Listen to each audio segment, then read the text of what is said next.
The Tudors are historical superstars, our most famous royal dynasty. But there is one Tudor monarch who's been all but forgotten: Queen Jane. Lady Jane Grey was a teenager thrust onto the throne, only to lose her crown after just 9 days. She was the first woman to be proclaimed Queen of England, but few would recognise the name Queen Jane. I'm Helen Castor, and over 3 episodes, I'm going to take a forensic look at Jane's story.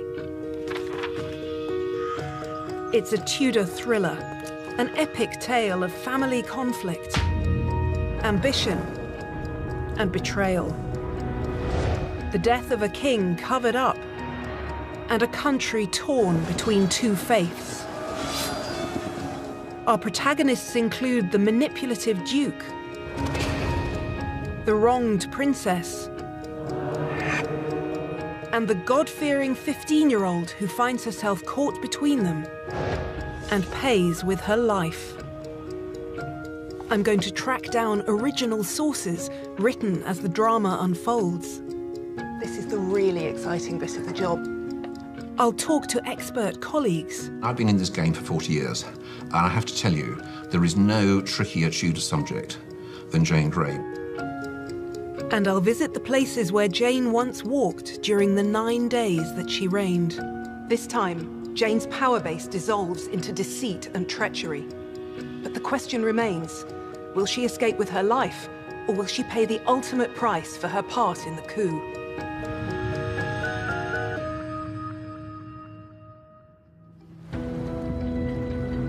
Jane Grey wakes on the morning of the 17th of July, 1553, 8 days into her reign. She has taken personal charge of the keys to the Tower of London. She's locked her own supporters inside the tower with her. Many believe that the end is approaching.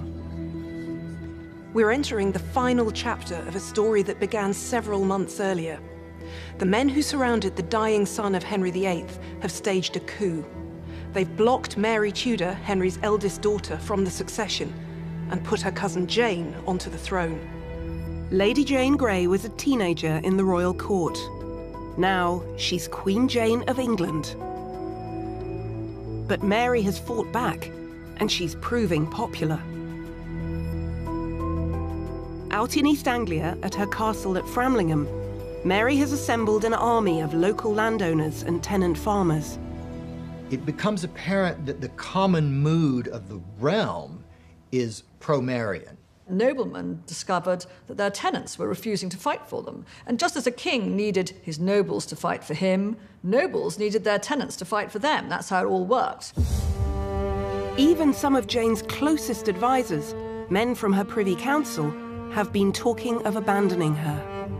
Jane learned of this and commanded that they be locked into the tower and the keys turned over to her personally. Very assertive move on her part. 2 days ago, Mary was the underdog, but now the tables have turned. Jane's navy has mutinied, giving their precious gunpowder and artillery to Mary. This was a massive coup because, these are ships that have been sent on behalf of Lady Jane, essentially representing the government at that point, and they've declared for the rank outsider, as it were, Mary. Mary has the numbers and the artillery. For the first time, Jane is under threat.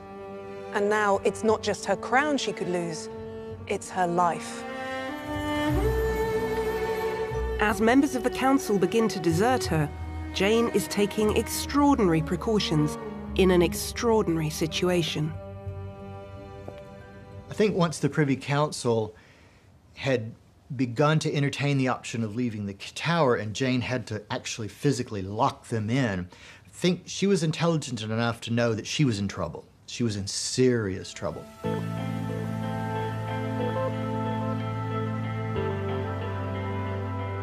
The same morning as Jane wakes in the tower, the Duke of Northumberland rises in Cambridge, where he's camped at the head of his army.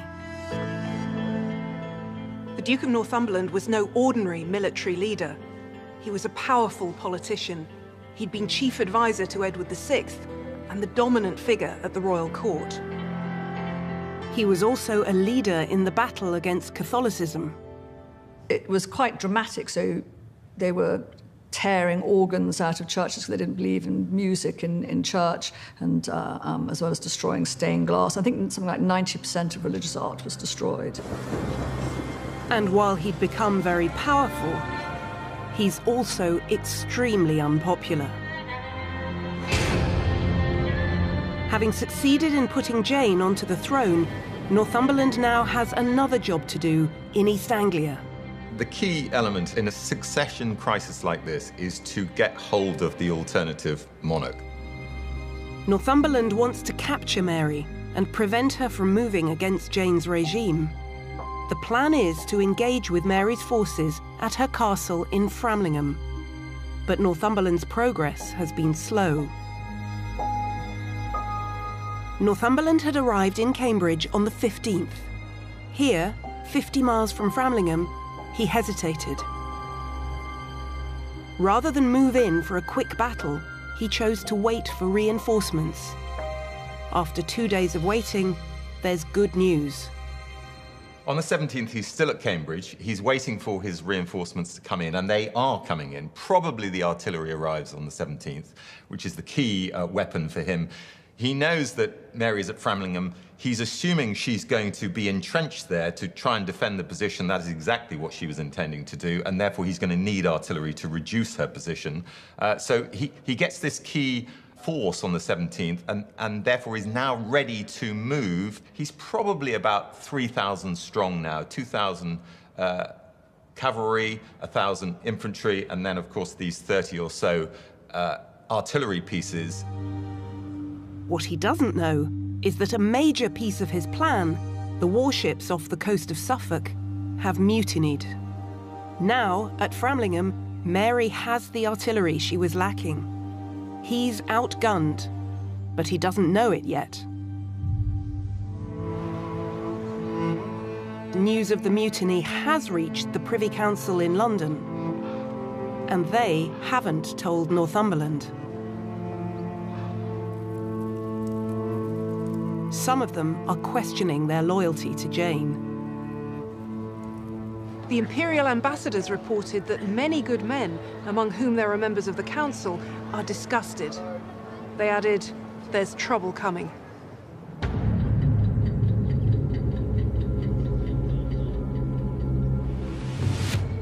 Not knowing what's going on in London, Northumberland begins to position his men, ready for battle against Mary. He begins to move, finally, towards Framlingham, pretty much due east on the morning of the 18th. The force breaks down probably 2-to-1 in terms of cavalry, but cavalry were the most dominant force on the battlefield at that time anyway, so that was a good thing. It's not a massive army, but these are pretty reliable soldiers, probably better trained in his mind than anything that Mary will have to tackle him with, and therefore it's enough for the job.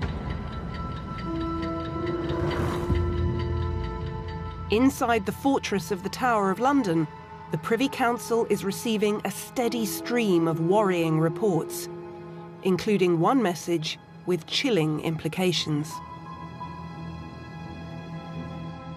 Sir Edmund Peckham, Treasurer of the Mint, is missing. No one knows for sure where he is, but rumours are flying. Reports say that he's helped assemble forces from Oxfordshire, Buckinghamshire, Berkshire and Middlesex. And they're not for Jane, but for Mary. If the rumours are true, Peckham has mustered 10,000 men, and they're ready to march on London to depose Jane. She immediately begins writing to powerful landowners for help.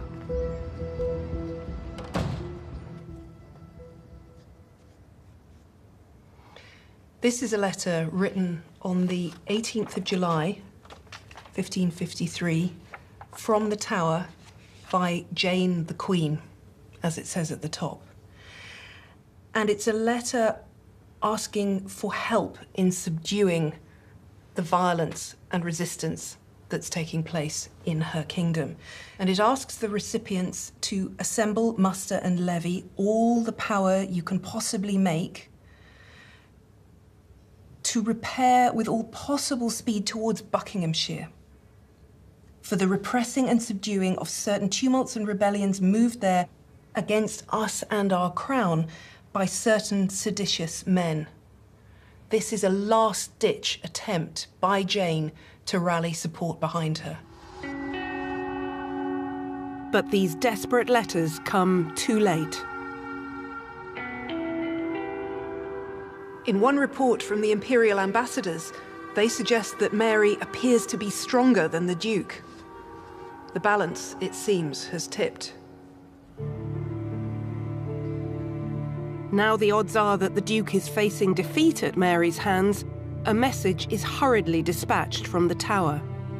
The Duke is poised for the last push to Framlingham when the letter arrives.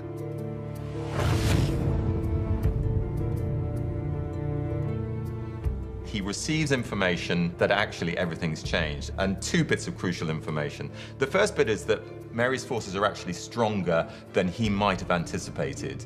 So he's outnumbered by 3 to 1, but the really key bit of information he gets is that Mary now has artillery, and she's got artillery from the royal ships that have mutinied and joined her. And so not only is he outnumbered, he's outgunned. And it's at this point that he makes what we can say in retrospect was the fatal decision to withdraw back to Cambridge. But Northumberland has one last hope. He's expecting the Privy Council to put down the rising in Mary's favour to the west of London. What he doesn't know is that things have been changing in the Tower. One by one, Jane's loyal circle have begun to abandon her. Her control over the Tower is slipping, and members of the Privy Council are disappearing by the hour. And one of those who quietly slips away is the man Jane was depending on to lead the reinforcements against Mary's supporters. Her own uncle, the Earl of Arundel. It always seems to me very poignant that Jane is left in the Tower with the other Privy Councillors around her, and one by one they start dropping like flies. Once the one drops, it's like one penny drops, the rest go. It's like dominoes.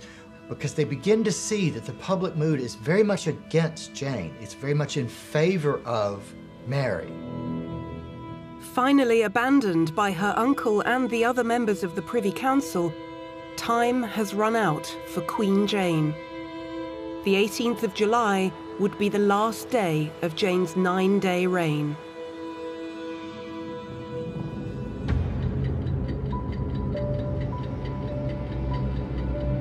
By the morning of the 19th of July, only those closest to Jane remain with her in the Tower of London, including her husband, Guildford Dudley, and her father, Henry Grey, who stays with his daughter to the end. The Privy Council are now free from the confines of the Tower. They've been quick to abandon Jane in her hour of need. These members of the council were a mix. You have both Protestants and Catholics.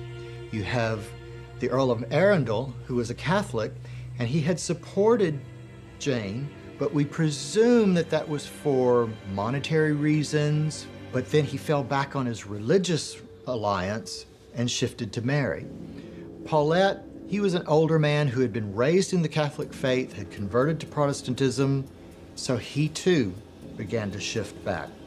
And the Earl of Huntingdon did so as well, but if Huntingdon were to support Queen Mary, that could give him a leg up in his own home power base. They now risked being seen as traitors by both rival queens. A crisis meeting was called at Baynard's Castle on the banks of the Thames. The council gathered, and Arundel put together an argument that might just absolve them of blame. Arundel makes the case for the innocence of the assembled men. And the man they make the scapegoat is the one man who isn't there. It was time to speak against the Duke of Northumberland. Arundel's words have been reported many times, and every report differs. But one version from the papal envoy Commendone has him describing the Duke as a man unhampered by scruples. He addressed the Privy Council, saying, "My conscience was burdened with remorse, considering how the rights of my Lady Mary, true heir to this crown, were usurped, and that we have been robbed of that liberty which we have enjoyed so long under the rule of our legitimate kings. I believe that you know well enough the ways and means that the Duke is using, and that he is not moved either by zeal of the public welfare, nor of the religion, but only by the ambition to rule." The Privy Council has a choice to make. They need to survive with their lives and fortunes intact. The Privy Council came to their conclusion. The true queen was Mary. It's a decisive moment. Decisive for the future of the Privy Council, decisive for the country, decisive for Jane. The Council had put Jane on the throne, and now they abandon her and declare for Mary. For the Council, the most important thing is to get the news to Mary and secure their futures as best they can.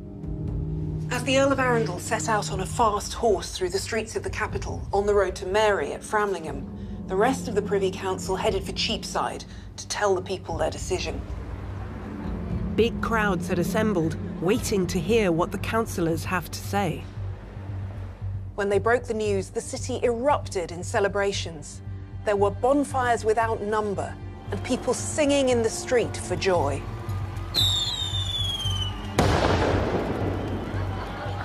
The reaction when Mary's proclaimed queen in Cheapside is one of complete elation. Everyone is utterly overjoyed that she has at last come into her birthright. And there are all these wonderful accounts and reports of the celebrations that were staged and took place there. And the Tudor historian John Stowe records that there were all these bonfires, that people were leaping around in the streets and dancing, that Te Deum was sang, that there was wine flowing through the streets. From this moment on, each of those who later told their story cast Northumberland as the instigator of the coup. He was the man driven by ambition, the bully, the tyrant, the traitor. History is written by the winners, those who survived to tell the tale. Throughout the 16th century, Privy Councillors had to confront crises over the succession to the throne. And those who survive are those who make the right call at the critical moment. Messengers from the Privy Council in Baynard's Castle are sent to the Tower to pass on the news that the Council have switched sides and Jane can no longer hold on to power. How did Jane in the Tower find out that her reign was over? Well, the Privy Council sent a military force to tell her father that Jane was no longer queen and that Mary had been proclaimed. They weren't sure how Henry Grey would react, but when this force arrived, he simply said, "I am just one man." There was nothing he could do to defend his daughter's rights as queen any longer. And he went to tell her that she was no longer queen. The Pope's envoy described the scene. Henry Grey entered the room where his daughter was sitting in state and removed the cloth of state from over her head as clear demonstration of what had to follow. He delivered the news that it was all over. There was no anger, no tears. Jane hadn't chosen to take the crown. Now she said that she would give it up as gladly as she had accepted it. And she said, "Can I go home now?" In a very innocent sort of way. It's almost as though she's had to put on this persona of a queen and play the role for several days. And it must have been enormously exhausting, all of this stress and worry and not knowing what's happening from one minute to the next. And then she's told, okay, it's over. And it's like, whew, can I go back to being me again and not Queen of England? And a young woman who has found the strength to inhabit that role for 9 days in a situation of such stress and crisis, then suddenly displaying the naivety to think that there was any chance that she might be allowed to go home. And that almost makes us wonder, if she is so intelligent and she is so insightful of what's going on around her, it's almost as though she lost all of that for a moment. Jane and her father no longer command the tower. Instead, they're arrested. Her fortress now becomes her prison. What happened next when Jane had changed from queen to prisoner?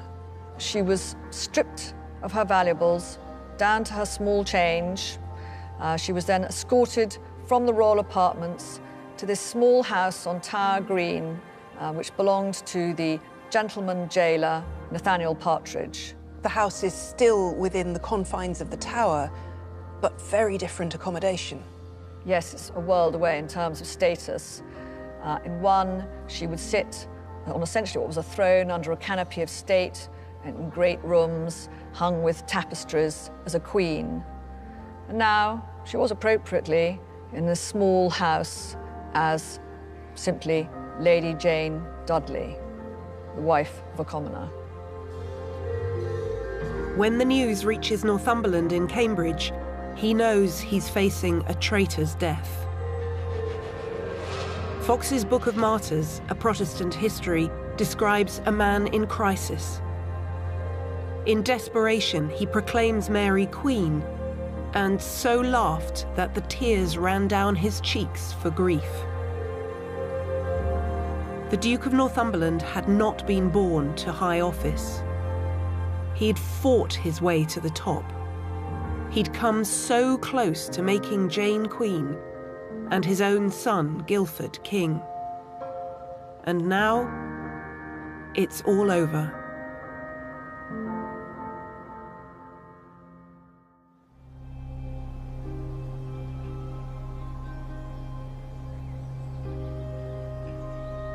On the 20th of July, just 10 days after Jane entered the Tower as Queen, Jane's own uncle, the Earl of Arundel, leads a deputation from the council to offer their allegiance to Mary. The Earl, once one of Northumberland's closest allies, denounces the Duke and delivers the news that the Privy Council have abandoned Jane's cause and have proclaimed Mary Queen on the streets of the capital. What happened when the Earl of Arundel and his colleagues arrived at Framlingham to tell Mary that they'd changed sides? Well, one of the first things they did was to beg for her pardon. And the imperial ambassadors describe how they went on their knees and they pointed a dagger at their own stomachs to demonstrate that they deserved death, but they were nevertheless asking her, out of her royal mercy, to grant them pardon. And did Mary forgive them? Mary did. Mary had wanted to forgive them from the beginning. She had been determined to reassure the elite that if they came to her, if they took her side, that it would be a safe thing to do, that she would forgive them, and it would all be put behind them. Mary summoned Arundel. Whether it was reward for his present devotion to Mary or punishment for his past devotion to Northumberland, Mary gave him one task. The Duke of Northumberland is still in Cambridge when Mary's troops come for him. The man who arrests him on the orders of the new Queen is his former ally and friend, the Earl of Arundel. When Arundel brought Northumberland back to the Tower on the 25th of July, the streets were crammed with people. He was pelted with stones and rocks, and the crowds cried, "Traitor." The views of the people are key to this story. We could say Mary won because she had superior forces. But why did she have superior forces? Because the people didn't believe in Jane. Jane's story tells us a lot about what we take to be the rules of government. We often assume it's a matter of technicalities, abiding by the letter of the law. But the competing claims of 1553 show that isn't necessarily so. Jane was proclaimed queen by the regime in power, according to the will of the dead king. But that idea didn't fly with the people. They knew that Mary was Henry VIII's daughter.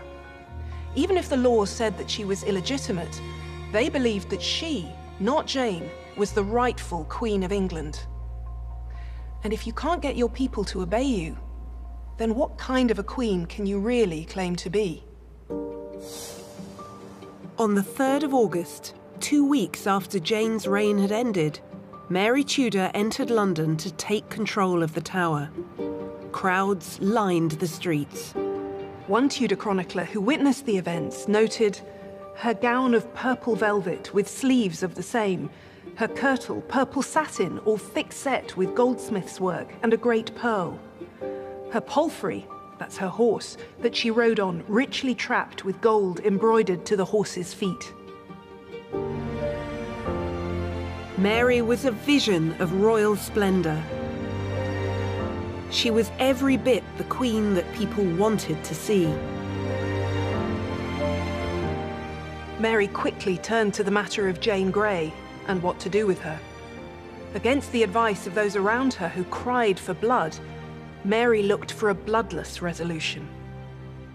Mary knew it was politic at that beginning of her reign, after regaining the throne, to be merciful, other than, of course, to Northumberland and the people most involved in what she saw as this plot to divert, which it was, of course, plot to divert the succession.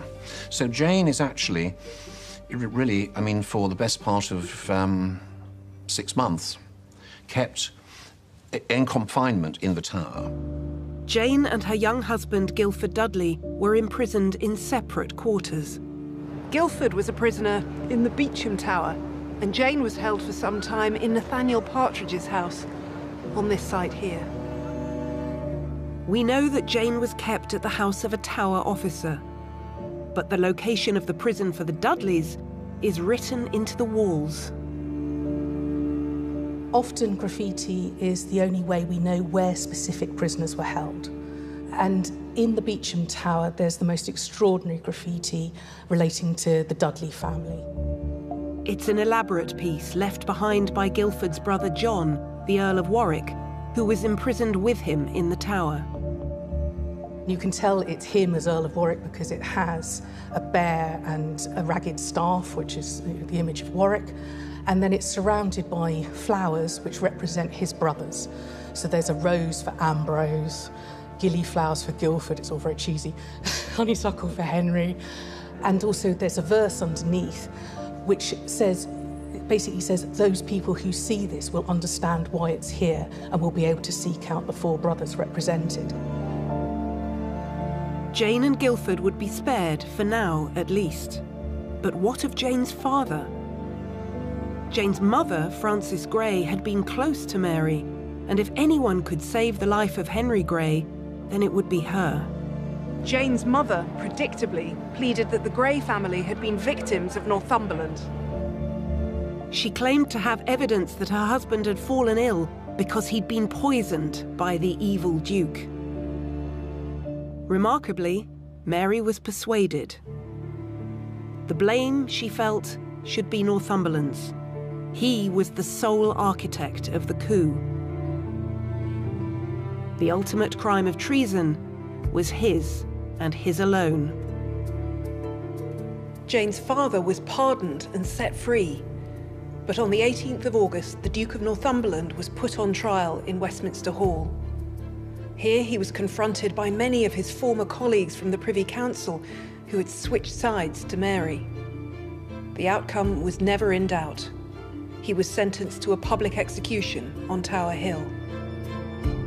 The day before his death, the Duke, the scourge of Catholics across the country, the man who had ferociously suppressed the old faith, fell back on the one course of action that might have saved his life. Northumberland, the great religious reformer, attended a Catholic mass, and he declared to all those present, "I do most faithfully believe this is the very right and true way, out of which true religion you and I have been seduced these 16 years past by the false and erroneous preaching of the new preachers. But if he thought his plea might save his life, he was wrong. On the 22nd of August, thousands of people crowded onto Tower Hill for Northumberland's very public beheading. Was Northumberland really to blame for everything that happened? Was he alone responsible for the coup, or was he a convenient scapegoat for others who wanted to distance themselves from the events of July 1553? I think that's the big question, isn't it? That's what's been debated for almost 500 years. Was he this sort of scheming Machiavellian who takes this poor, innocent young girl and places her on the throne? Or was he a genuinely sort of caring person who cared about his country, cared about his family, was educated and talented? You don't see Northumberland as the Machiavellian figure pulling the strings behind the dying Edward. You would see him as a player attempting to preserve his own position as the board is moving rapidly around him. People want to say he's a Rasputin-esque, or as you say, Machiavellian type figure. I don't buy into that at all. I just don't see it. It was entirely normal for people in this period to seek personal advantage. And that he did so, he was simply reflecting the culture in which he lived. He was doing what everyone else around him did. We do know what Jane herself thought of Northumberland. On the 29th of August, Partridge threw a dinner party, and those present included the author of the Chronicle of Queen Jane, the most reliable source, and Jane herself. And in the course of that dinner, well, they must have clearly been reflecting on, the general situation and what had happened. Jane suddenly denounces Northumberland and says that he was the source of all her and her family's troubles, and the reason for this was Northumberland's exceeding ambition. Jane remained in the house of Nathaniel Partridge for several months. And during this time, there was growing tension between Mary, who wanted to save Jane, and those around her who were calling for Jane's death. A trial was inevitable.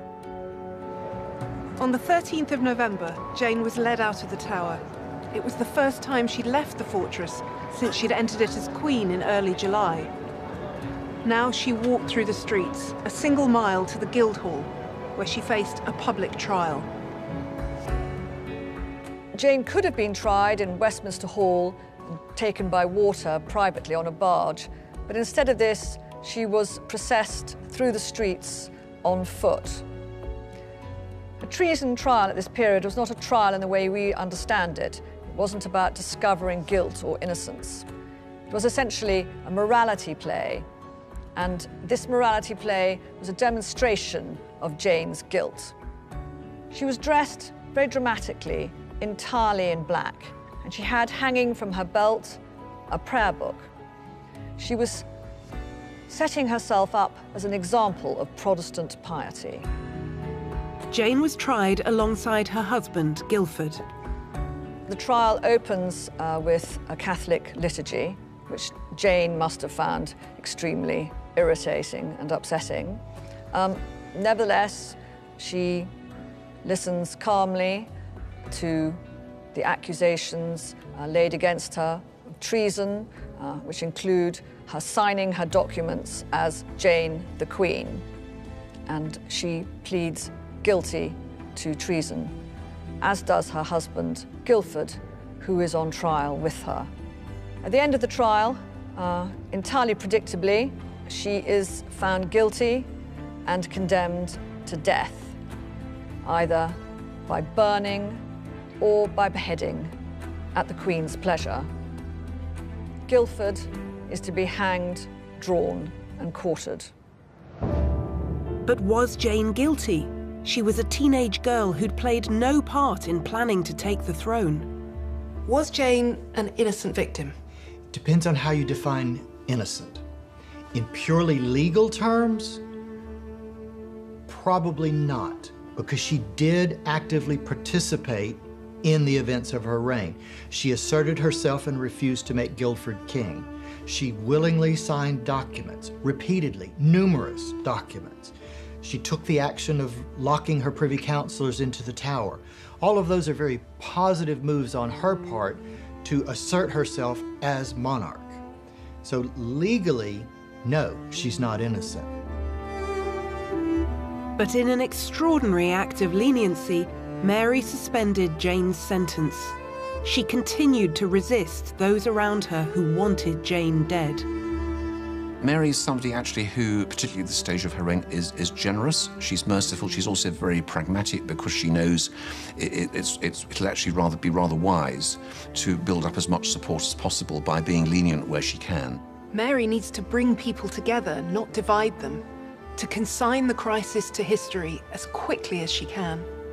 It's well within Mary's character that because Jane was family, you know, even despite all that had happened, she could have brought her into her court and rehabilitated her. She did rehabilitate various other young women. It's perfectly possible. But unlike the Duke of Northumberland, Jane was not prepared to change her faith at any price.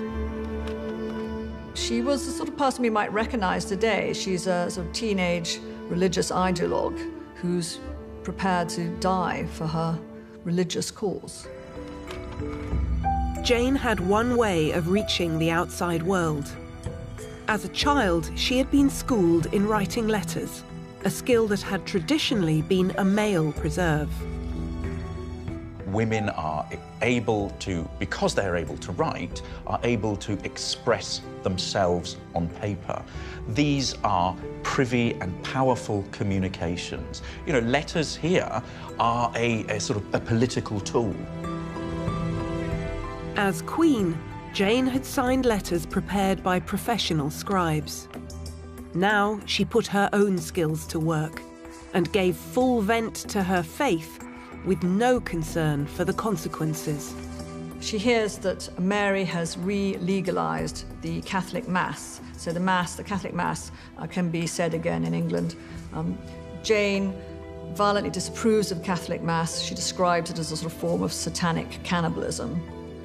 And she wants people to make a stand against it. And so she writes an open letter to a former tutor of hers who's converted to Catholicism and says to people they should rise again in Christ's war. At the very moment when Jane needs to be appealing to Mary, as her life hangs in the balance, the writing of this letter is remarkable. It's a very forceful letter full of extremely strong language, even name-calling, telling this person that he's going to become, you know, the spawn of Satan if he doesn't recant and come back to Protestantism, etc., violating all sorts of social norms. I mean, she's speaking to, this is a young girl speaking to a man. This is a young person speaking to an older person. This is a student speaking to her former teacher. And in each of those roles, she's reversed it and become the authority, the teacher, the parent, the guide. I mean, she may not literally have meant go out, put on your suit of armour and chop off Mary Tudor's head, but not that far from it, really. The extraordinary thing is that Mary overlooked this letter. Even now, she won't sign Jane's death warrant. But Jane is left languishing in the Tower of London, isolated from the world. The process of wiping away the pictures and records of Jane the Queen begins. And after all this time looking for traces of Jane, I still don't know what she looks like. We live in an era today of visual media. You know, visual images are around us everywhere. And we want to see what these people look like. And unfortunately, we don't have a reliable, authentic, documentable portrait of Jane Grey. Jane almost seems to be a ghost slipping through our fingers. What are the options for the possible images that we might look at to try to see Jane's face? There's really only one at the moment that gives us reasonably reliable indication of her appearance, and that's a portrait at Sion House. If there were ever more paintings of Jane, then it's possible they were destroyed as she awaited execution, condemned as a traitor. Traitors, people who've had their heads chopped off, pictures of them don't survive because, you know, if you've got a traitor in the family, you don't want to boast about it. You don't want to say Great Aunt Maud when it was a traitor, at least not when you're living during the Tudor era. The Sion picture, long said to be Jane Grey, was analysed in 2013 by experts able to date the wood it was painted on. It was painted 50 years after she died, but we do know that it was commissioned by someone who had actually known Jane.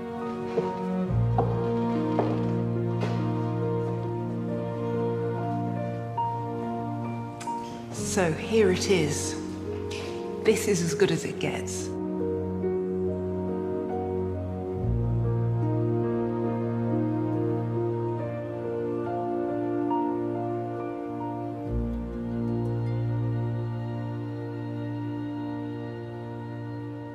Now Jane was out of sight, she was out of mind. The new Queen Mary was focused on her own future. She had announced her intention to marry Philip of Spain, who was Catholic and a foreigner, and on both counts caused her people unease. For the 4 months that Jane had been imprisoned, Mary had also been working to undo her brother's Protestant reforms. Proclamations were amended and laws reversed. The Mass and the Old Prayer Book were reintroduced, and Catholicism, with all of its ritual, returned. Jane glimpsed the world through narrow windows and conversations with the few who still came to visit, including her father, Henry Grey. But while she was in prison, another plot was being hatched. In January 1554, Thomas Wyatt, a Protestant gentleman, raised 4,000 men to march on London to remove Mary from the throne. We don't know if Jane knew about it, but she was implicated all the same. Alongside Wyatt, one of the rebel leaders was a man who had worked for so long to advance the Protestant cause, her own father. Jane would have heard that the Rising collapsed in violence and chaos and was routed by the forces of the Crown. She would have heard that the leaders were captured and tried, and she would have had no doubt of the consequences for those involved. Hundreds of men were sentenced to die. Many would be hanged, and the worst offenders were to be hanged, drawn, and quartered. It would be a violent and terrible bloodletting as a statement of the authority of the Crown. And there could be no pardon for Jane's father this time. Mary had forgiven him once. She couldn't forgive him again. He would be executed. When Jane refused to let her father lead the army to confront Mary in Framlingham, she probably saved his life. And had her father lived a quiet life at court under the new regime, there's a chance Jane could have been saved. But now her father's actions were what sealed Jane's fate. While she was alive, she became a symbol, a rallying point for rebel Protestants. Mary couldn't let her live. Mary signed the death warrant for Northumberland's son Guildford, and for Jane too. The executions would take place in 5 days' time. And for Jane's father, perhaps the greatest punishment of all, he would live long enough to know his daughter had been beheaded. Jane would die on the same day as her husband, Guildford before Jane.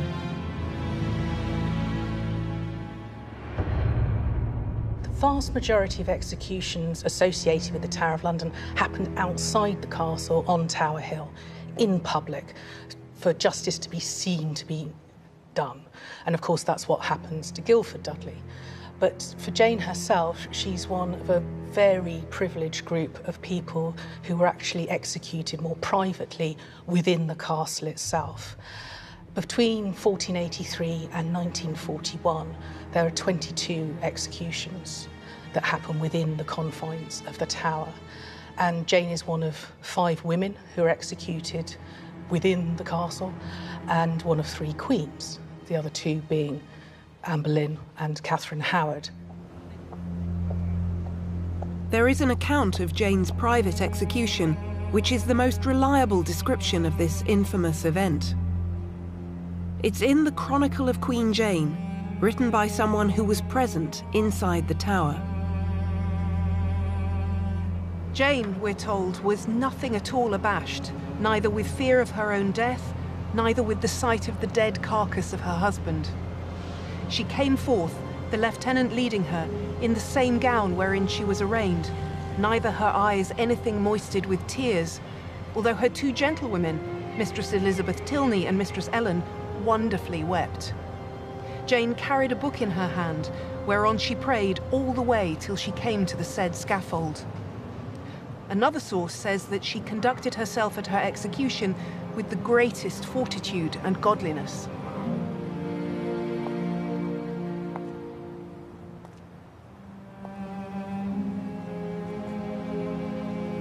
It's a terrifying thought.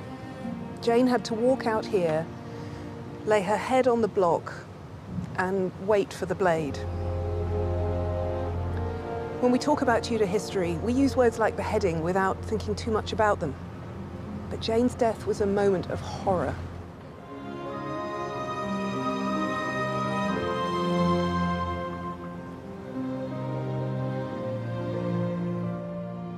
She was executed on the 12th of February 1554, dressed head to foot in black, carrying a prayer book in her hand, supported by two devoted gentlewomen.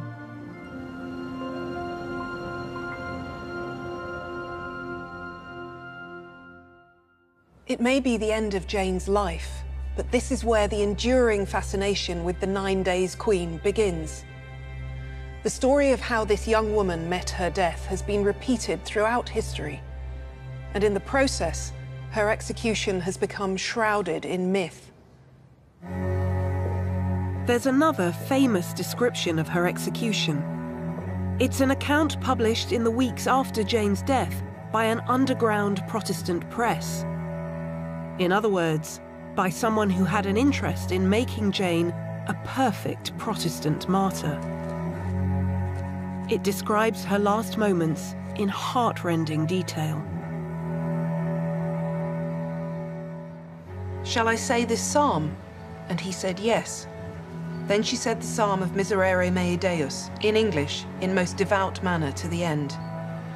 Then she stood up and gave her maid, Mistress Tilney, her gloves and handkerchief, and her book to Master Thomas Bridges, the lieutenant's brother. Then the hangman kneeled down and asked her forgiveness, whom she forgave most willingly. Then he willed her to stand upon the straw, which doing she saw the block. Then she said, "I pray thee, dispatch me quickly." Then she kneeled down, saying, "Will you take it off before I lay me down?" And the hangman answered her, "No, madam." She tied the handkerchief about her eyes, then, feeling for the block, said, "What shall I do? Where is it?" One of the standers-by guiding her thereunto, she laid her head down upon the block and stretched forth her body and said, "Lord, into thy hands I commend my spirit." And so she ended. It's full of pathos, but it's an example of how Jane's story has been embellished because it was added in to the Eyewitness Chronicle of Queen Jane when it was published in the 19th century. Now, when this was edited in 1850 by John Gough Nichols, who was a very distinguished historian, he altered the text. This is very, very hard to believe, but he added new text that he believed to have been written by the original chronicler that he had found elsewhere. They were texts that were circulating quite widely, even in the 16th century. But he added them for the extraordinary reason, and this is the thing about Jane Grey that you couldn't possibly have made up. He added it because he'd recently seen Paul Delaroche's painting.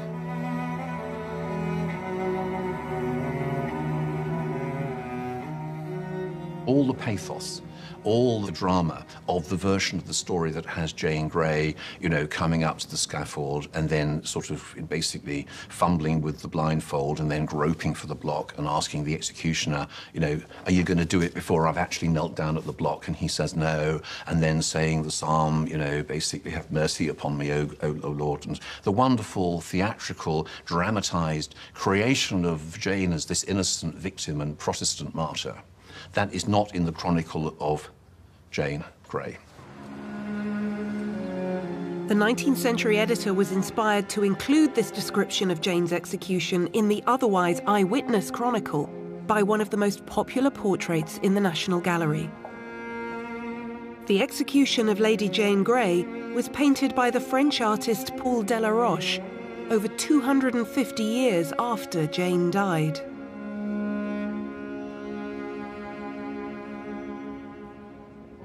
What it is not is a historical reconstruction of the actual circumstances, insofar as we can know them, of Jane Grey's execution.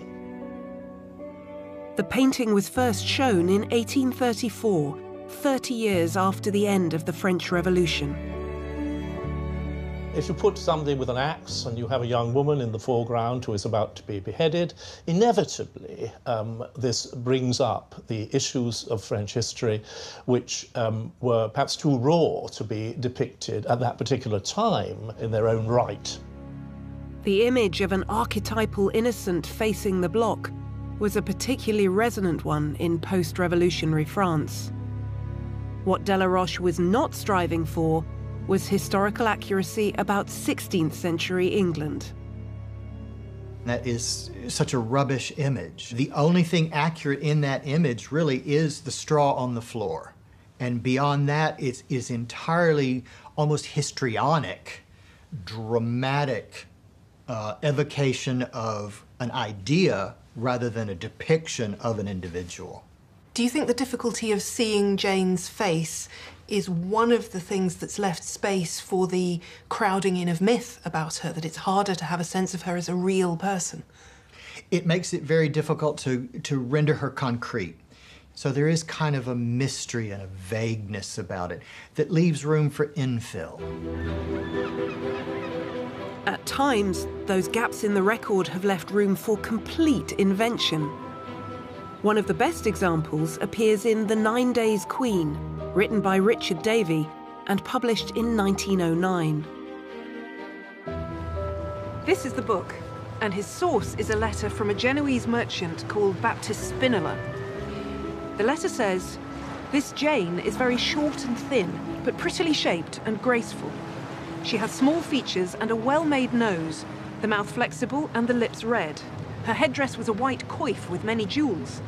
The new queen was mounted on very high chopines, that's a kind of platform shoe, to make her look much taller, which were concealed by her robes, as she is very small and short."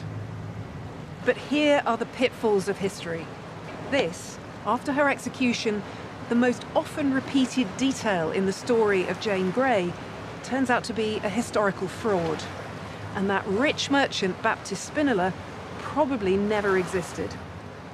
It fulfills people's expectations. They want a pretty girl who looks vulnerable and fragile, surrounded by sort of big adults. You know, there she is in her stacked shoes, and she's smiling just as she enters the tower.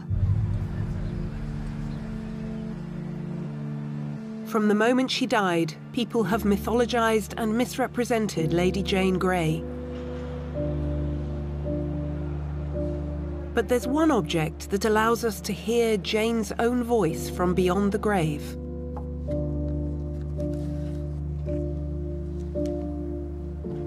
Her prayer book. So this is the book she actually carried onto the scaffold and handed over just before the blindfolding and the kneeling. It is, yes, yes. It's quite incredible, isn't it? What makes it even more special, one of the great treasures of the British Library, Jane wrote some messages in it. One is a heartfelt message to her father. She writes, "The Lord comfort your grace, and that in the word wherein all creatures can only be comforted. And though it hath pleased God to take away 2 of your children, yet think not that you have lost them, but trust that we, by leaving this mortal life, have won an immortal life." And then she signs it, "Your Grace's humble daughter, Jane Dudley." She's no longer Jane the Queen.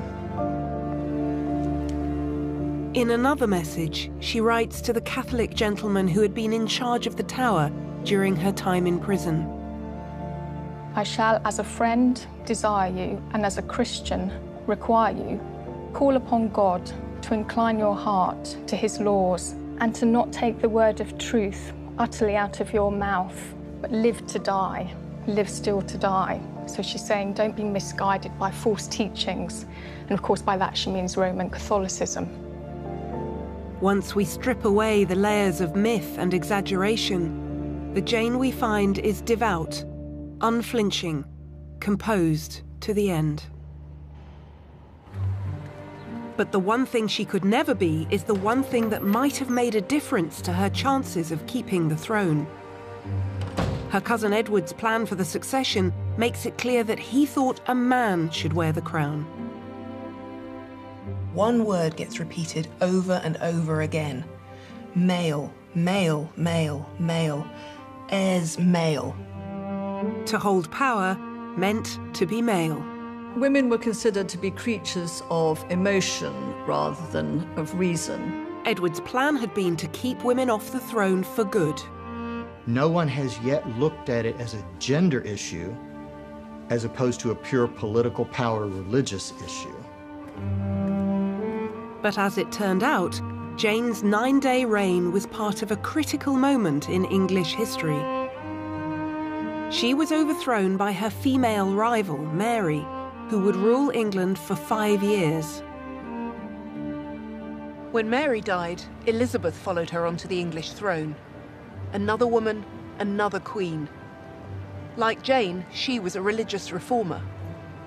Unlike Jane, she ruled for 45 years. And Elizabeth learned a lot from Jane's brief reign. It's very important in the impact it has on Elizabeth. Why is she the Virgin Queen? Well, she saw what happened to Jane when Jane married Guildford Dudley, and how that helped undermine her position. She's seen how little she can trust the nobility, the Protestant nobility, who are supposed to be her chief backers. Elizabeth has seen how they can't be trusted, but how the ordinary people might help to save her. So Jane's 9 days do leave a legacy. But was she Lady Jane Grey or Queen Jane? Would you count Jane as a Queen of England? Or was this a failed coup that we shouldn't include in the line of English monarchs? She reigned for 9 days. She was a Queen of England. A contested queen, but a queen nonetheless. 1553 was an extraordinary moment in English history. For the first time ever, all possible heirs to the crown were female. The men who surrounded the throne imagined that the only way a mere woman could rule was as their puppet. That's why they chose Jane Grey. But in her 9 days as queen, Jane began to show them they were wrong. It was a lesson hammered home by her cousin and rival, Mary. And the example of these two women in the summer of 1553 demonstrated that a queen could rule without a man to control her if she had the support of England's people. We call her Lady Jane Grey, not Queen Jane, because we know how her story ended. But in reliving the drama of her 9-day reign, we're reminded just how close she came to ruling England and how different things could have been.